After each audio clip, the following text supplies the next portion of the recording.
Hello everyone and welcome back to the Adventures in Collecting YouTube channel, where we take a closer look at the toys we talk about on the show. And today, courtesy of our friends at Jazwares, we are taking a look at the brand new Target exclusive first time in the line, first part in the line, Charizard from their Pokemon Select line. This new line that is just launching here summer of 2021 is starting off with this 6-inch super articulated Charizard figure here, designed by Scott Wilger over at Jazwares. This figure looks incredible in the box. Chris Metzger, of course, at Jazwares, just absolutely crushing it with the box design. Really great, kind of grayscale, and then with a splash of color. Really great difference too in like textures on the box. I love that. I love the way that it feels. You have some really nice like matte cardboard mixed with some glossy, gloss effect here on both Pikachu and the Pokemon logo. And then on the back of the box, of course, we get to see the Wave Mates. So these will be available later this fall. Again, if you're watching this in summer of 2021, these will be available in the fall of 2021. Articuno, Greninja, and Rayquaza. And they will be available kind of everywhere, but Charizard, to kick off the series here, he is only available in Target. So you've seen the box, you can see the figure through the nice big window here. Let's flip it around, let's get this guy in the light box and take a closer look at Jazwares Pokemon Select Charizard.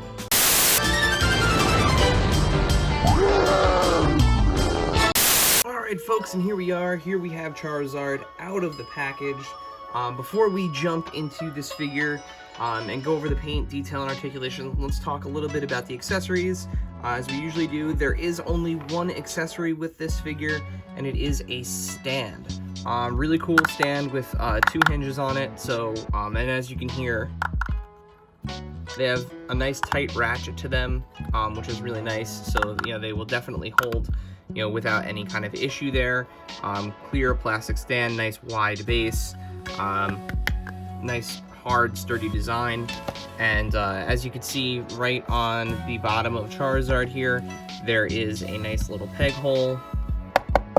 So, you can really kind of get him into just about any pose there, any flying pose with the stand. It works really well. It holds him, as you can see, horizontally really, really well. He's not tipping. There's no, he's not going anywhere. So really well built stand, functions really well with him. Cannot wait to use that for photography to bring him to life. Yeah, very, very cool. So on to the actual figure itself. So Charizard is the, like we mentioned, the introduction to this line. The paint on him is really simple, but it's effective. So we have his kind of two-tone orange and yellow for the majority of his body, his belly, all the way down through the underside of his tail, as you can see here, bottoms of his feet as well. We have the white on the claws on both his hands and his toes.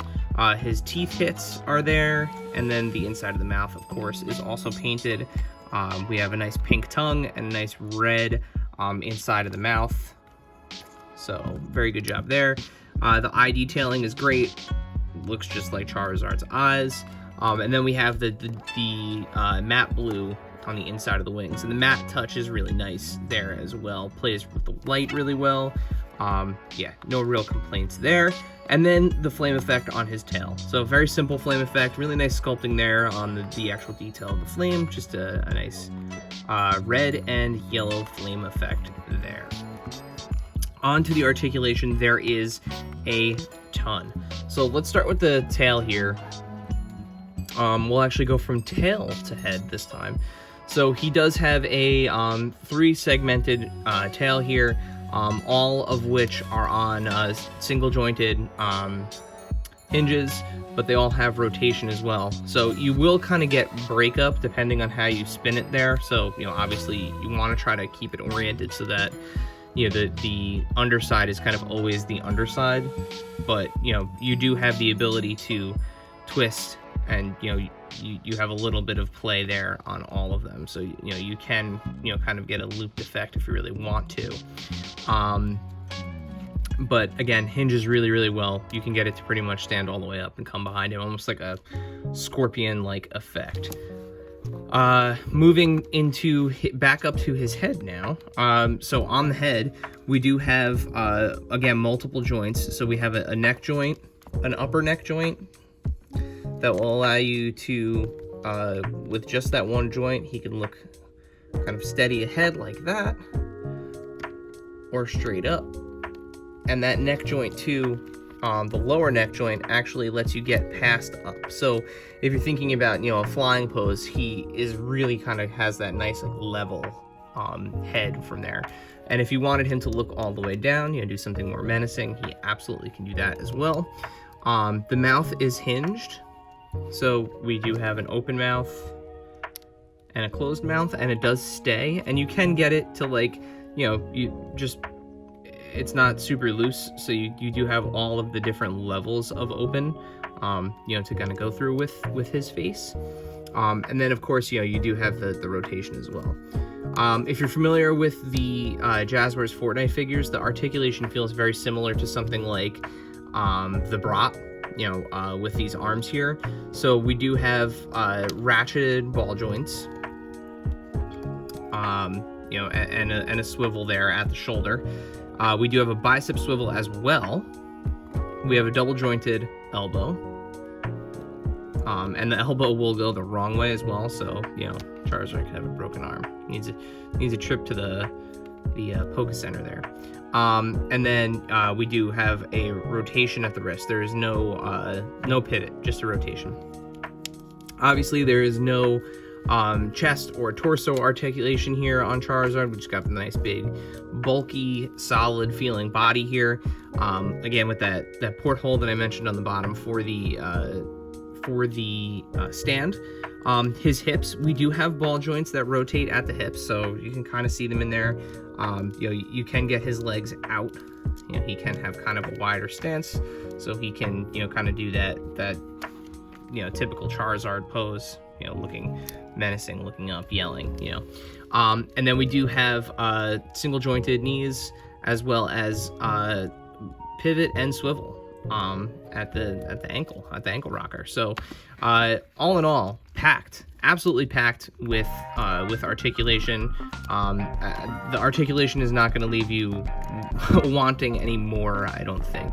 And then lastly, the wings, right?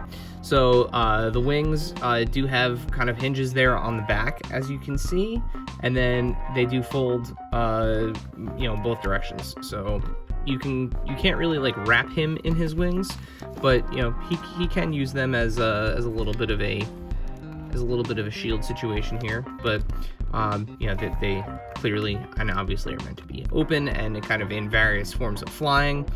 There is a little bit of gappage, as you can see, through the hinges and the wings. They're not completely flush when they're open, but again, just depending on angle and how you pose him, that's I don't think that's that's anything to kind of shake a stick at. So with that, let's take a look at how he compares with some other figures. So sticking with Jazwares first and foremost here, this is how he compares with one of their 4-inch articulated figures, their battle figs. And I think this actually scales really well. Here he is with Haunter. This is another Scott Wilder design along with Charizard here. I think that looks really great in terms of like photography. If you're doing Pokemon battle photography, I think they actually scale pretty well with each other. Here he is with one of the 2-inch battle figs. So here he is with Pancham. And again, I think this works. I really truly do think this works. I think they scale well together. So the 2-inch, 4-inch, and now 6-inch universe of Jazwares Pokemon figures, I think you have a nice array of characters to use that are relatively, I think they're in scale with each other. I think people are going to be happy with that. Continuing with Jazwares and their kind of video game universe, here he is with a 6-inch scale Peely. Now, I'm fully aware that the Legendary Series is kind of going away, you know, in favor of additional Fortnite figures that are coming out from Hasbro, but they are going to be in the same scale. They're, you know, you're looking at 6-inch figures, you know, regardless of how you look at it. And again, I think Peely looks great next to Charizard.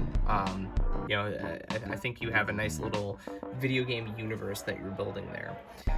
And then if we leave the realm of Jazwares for a moment and bring in another character that you know, I think fits really well with Charizard if you're doing comparisons, especially if you're a Super Smash Bros. Fan, is the Jax Mario. And again, I think this is great. I think these two look fantastic next to each other. I don't think you're going to have a problem with photography, with finding fun ways to kind of mash up these kind of Nintendo-verse, I guess you could say. And if you wanted to see additionally a figure outside of the Jazwares universe, how you know, how Charizard looks like with, maybe he can have some beef with the Plunderlings, and I think that looks amazing. I will certainly be taking a photo of a Plunderling riding Charizard. That is definitely a thing that is going to happen. Yeah, this is an amazing figure. It is exactly what it looks like it is, and it succeeds at being a really accessible, really affordable, easy to play with, very well done 6-inch 1/12 scale Charizard. So let's flip it around. Let's wrap this up. All right, man. So there he is. There's Charizard, and I mean, they did it. Our friends at Jazwares, Scott, Aaron, Jeremy, you guys did it. You nailed it. This figure does everything that you would want a 6-inch scale Charizard figure to do. He's packed with articulation. The paint is tight on him. You can get him into every iconic pose that you can imagine Charizard being in. He doesn't have any kind of awkward articulation. Everything just works. This is a great figure, and great value too at 20 bucks. You really can't beat it. Really can't beat it. I cannot wait to see how this line grows. I can't wait to see some of the next figures in it. Really excited for that Rayquaza. That is one of my favorites, as well as Articuno. Articuno is my favorite of the 3 legendary Pokemon. So 3 original legendary Pokemon. So yeah, very excited. This is a big winner. Like I said, this is available at Target. You know, check your stores, check target.com. And thank you again to Aaron and Scott for both coming on the show to reveal that this existed, as well as sending this out for us to take a look at. So big thanks for Charizard. As always, make sure you hit that subscribe button down there so that way you don't miss videos like this where we take those deeper dives into the toys that we love. While you're down there, hit that bell icon so that way you get notifications when we post a new video and you don't miss them. While you're liking and subscribing and commenting to things, make sure you follow us here at AIC_podcast on Instagram and Twitter, where we're constantly posting toy news, toy photography, all the other fun things that are going on within the community. We make sure that we get product announcements out there, availability, everything that we can do to help you get the toys that you want to get. And then, of course, lastly, the podcast. So, Adventures in Collecting Podcast, you can find us wherever you find podcasts, including here on YouTube. Simply search for Adventures in Collecting or hit the link in the description below, which will take you to our website. And then you can find links to everything, all the things that I just mentioned. Stick around after the fade for some additional photos here of Charizard. And as always, until next time.